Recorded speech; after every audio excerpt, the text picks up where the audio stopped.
Imaginez un instant, on est à l'hôpital, un moment où on est particulièrement vulnérable et impossible de communiquer.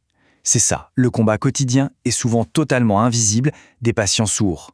Aujourd'hui, on plonge au cœur de cette lutte pour l'accès aux soins, une lutte pour, tout simplement, être compris. Cette phrase, elle est d'un patient sourd. Et elle dit absolument tout. Se faire soigner, ça ne devrait jamais être un combat. Et pourtant, pour énormément de monde, chaque visite à l'hôpital devient une bataille épuisante. Pas contre la maladie, non, mais pour exister aux yeux du personnel soignant. Alors, pourquoi ce combat? D'où ça vient? Eh bien, tout part d'un fait très simple. La surdité, c'est un handicap invisible. Et cette invisibilité, elle crée un paradoxe terrible. C'est justement là où on attend le plus d'attention, à l'hôpital, que le manque de conscience est le plus criant, le plus flagrant.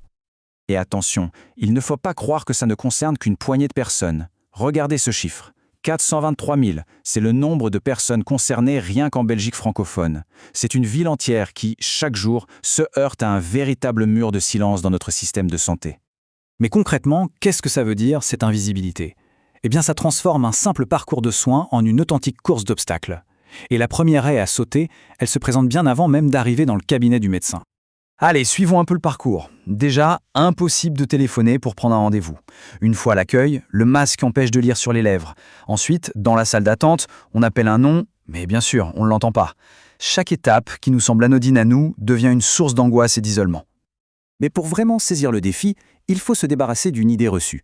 Il n'y a pas une surdité, mais des surdités. C'est tout un monde d'expériences très différentes, et donc avec des besoins tout aussi variés. Ce tableau nous montre bien l'échelle. Ça va de la simple difficulté à suivre une conversation dans un endroit bruyant, jusqu'à un monde où la parole n'est plus qu'une vibration.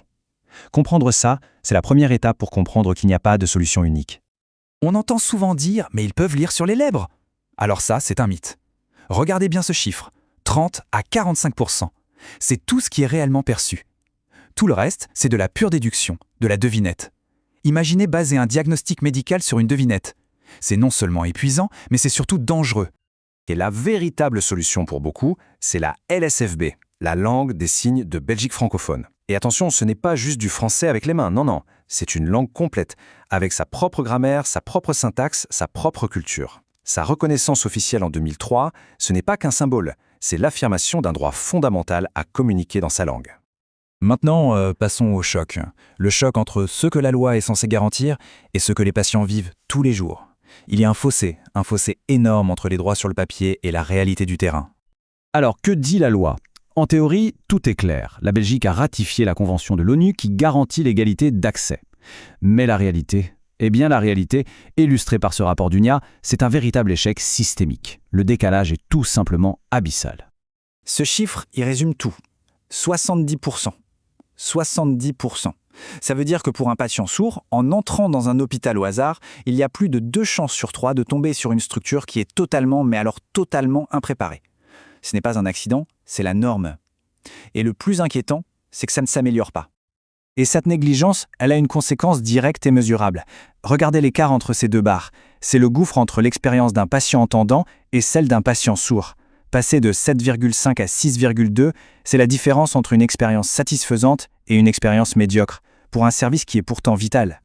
Face à ce vide, une sorte de solution de fortune s'est installée. On demande à un proche de traduire. Mais c'est une pratique extrêmement dangereuse. Ça brise le secret médical, ça transforme un conjoint ou un enfant en messager de mauvaises nouvelles, et surtout ça ouvre la porte à des erreurs de traduction qui peuvent avoir des conséquences gravissimes. Bon, le constat est dur, c'est vrai, mais la situation n'est pas une fatalité, heureusement. Alors, comment on fait? On va explorer maintenant les solutions concrètes qui existent pour enfin construire des ponts. Et ça commence par des choses très simples en fait. Attirer l'attention visuellement, se mettre bien en face, parler normalement, sans crier, dégager sa bouche, ce sont des gestes de base, de simple respect. Ils ne coûtent rien, mais ils changent absolument tout. C'est bien la preuve que l'amélioration, elle commence par l'humain, pas par le portefeuille. Mais attention, parfois, le bon sens ne suffit pas. Et voici l'exemple parfait qui montre pourquoi un interprète professionnel n'est pas un luxe, mais une nécessité vitale. En français, on dit « un comprimé après le repas ». Traduit mot à mot en langue des signes, la syntaxe peut complètement inverser le sens et devenir « comprimé » puis « repas ». Cette petite nuance peut avoir des conséquences graves. En médecine, l'approximation, ce n'est tout simplement pas une option. Allons maintenant un peu plus loin. Au-delà des gestes individuels, il faut des solutions plus structurelles pour garantir un accès équitable pour tout le monde. Il est temps de changer le système en profondeur. La technologie aujourd'hui, c'est une alliée précieuse. Des applications de transcription en direct, l'interprétation vidéo à la demande, les outils pour briser ce mur du son, ils existent et ils sont souvent à portée de main. Ne pas les utiliser, c'est choisir de maintenir cette barrière. Mais les outils, ça ne remplace pas l'organisation. La grande transformation, elle passe par la formation du personnel, par la création de services d'accueil spécialisés et par des politiques claires. L'objectif, c'est que l'interprète ne soit plus une faveur qu'on doit quémander, mais un droit automatique. Finalement, toute cette analyse nous ramène à une question essentielle.